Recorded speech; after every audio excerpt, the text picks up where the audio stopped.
Hello there, friends and RC family. My name is Alec from High Noon Hobbies, and if you are new to this channel, I very much appreciate you checking it out. I hope you will stick around, watch at least this video, see if this content seems worth your while, and then consider subscribing so that then I can say to you, if you aren't new here, welcome back to yet another Friday upload. This time we are back out at the beautiful Desert Mountain, taking a look at our 4th out of 5 competitors in this MOA. I was about to say MOA class, but it's not. It's not really an unlimited class, although it has kind of morphed into an MOA class here for the 2023 North vs. South Utah RC Crawling Championship.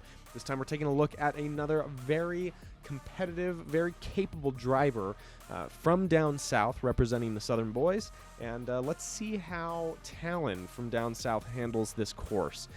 This is going to be, well, like I said, the second to last of our videos covering this here unlimited top 5. So let me know down in the comments section down below, based on who we've seen so far, maybe after you watch this video, who do you think is going to come out on top?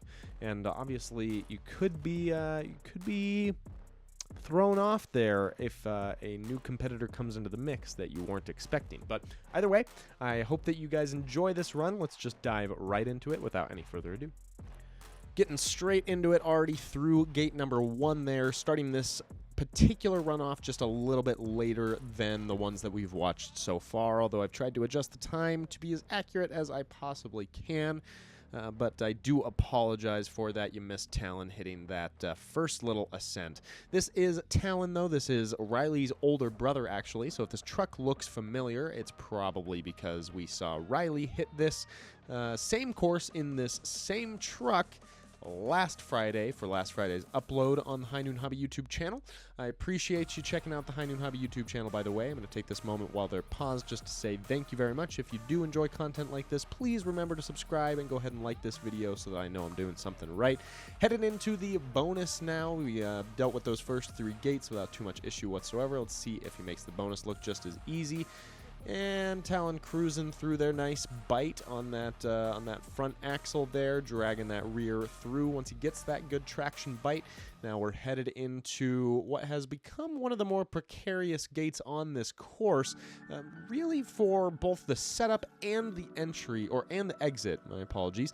And you can see there, chasing down Dustin, Talon wants to take out his toes, but you can see that it really is that exit that's just left up to chance there. There's no good way, at least from what we've seen so far, to exit without gravity doing a little bit of work. And anytime you let gravity do a little bit of work when you're crawling, you may potentially have issues. Luckily, in this situation, Talon didn't have any issues. He landed right side up, and didn't really seem like there was too much precariousness in that moment. But I do remember from watching Riley's run last week that there was a little bit more precariousness in Riley's departure from that previous gate.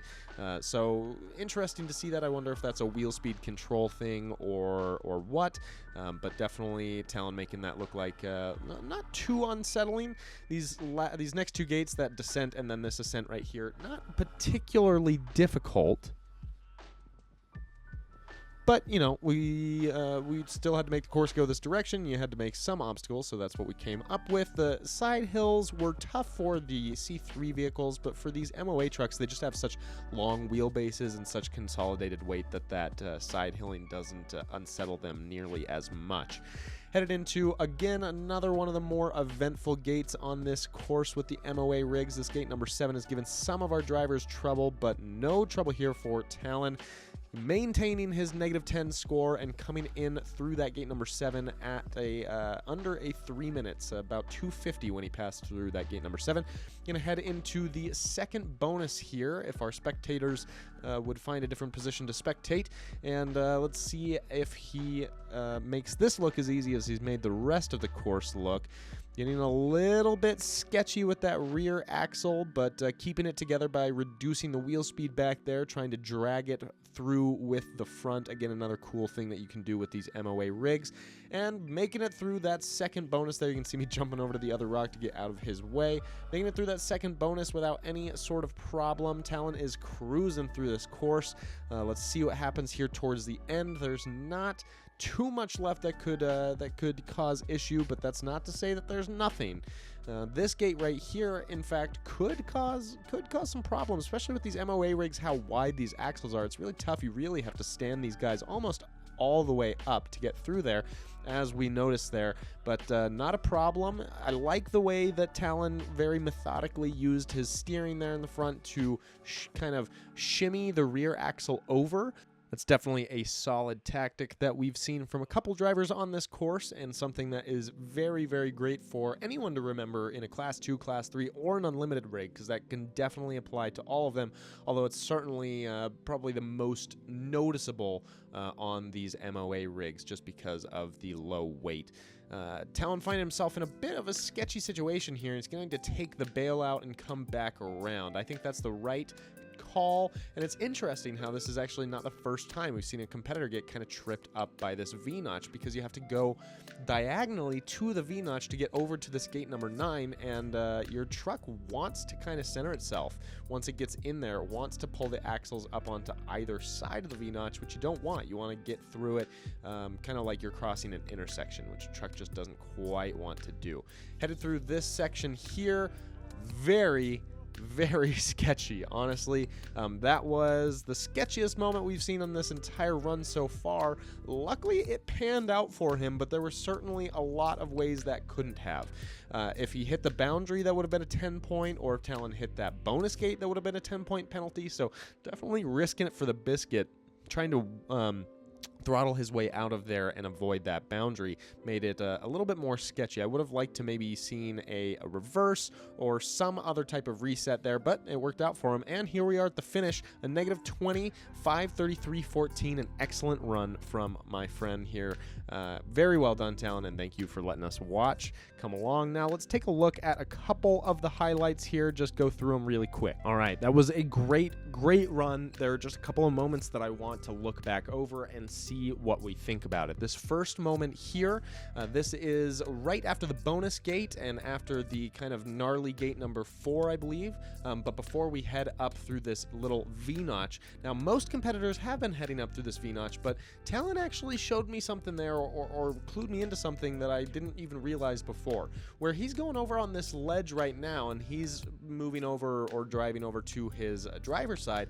If he came from that driver's side, actually went all the way down to the ground and came back up, he could have just used that ridge to very quickly and easily get back up there without taking the kind of sketchy line through that notch. So something to consider. You don't necessarily always want to follow the line that everyone else decided on, and you might actually benefit by kind of innovating. Second kind of highlight, low light, so to speak, to look at was that right there. That was just absolutely sketchy. That was a throttle out. No need for that. Well, he was trying to maintain wheel speed and throttle out to avoid that boundary line on his driver's side, but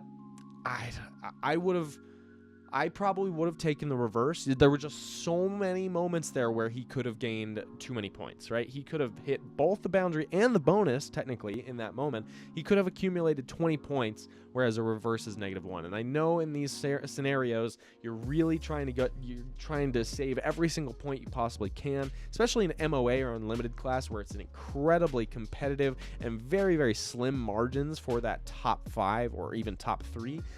Very, very competitive to get in that podium range. So I understand the wanting to kind of hold on to that and try to just throttle through, but you can see how that can expose you to a lot more risk. So just something to consider every time you take an action like that. But we made it to the end of the video. I very much appreciate all of you for joining me. I hope that you enjoyed this video. Hope that you were able, like me, to learn something from watching this very capable driver go through this course. But if you didn't learn something, I hope that the video was at least enjoyable. And if nothing else, I will see you next week for yet another Friday upload, the 5th and final of the top 5 in this MOA or this unlimited class coverage for the 2023 North vs. South RC Crawlin Championship. Until then, though, I hope that you enjoy some scale trails, maybe some hard lines. Don't forget to like this video. Since you made it to the end, you must have kind of enjoyed it. And don't forget to subscribe to High Noon Hobby if you want to see more content like this every single week. Appreciate y'all, and we'll see you very soon. Cheers.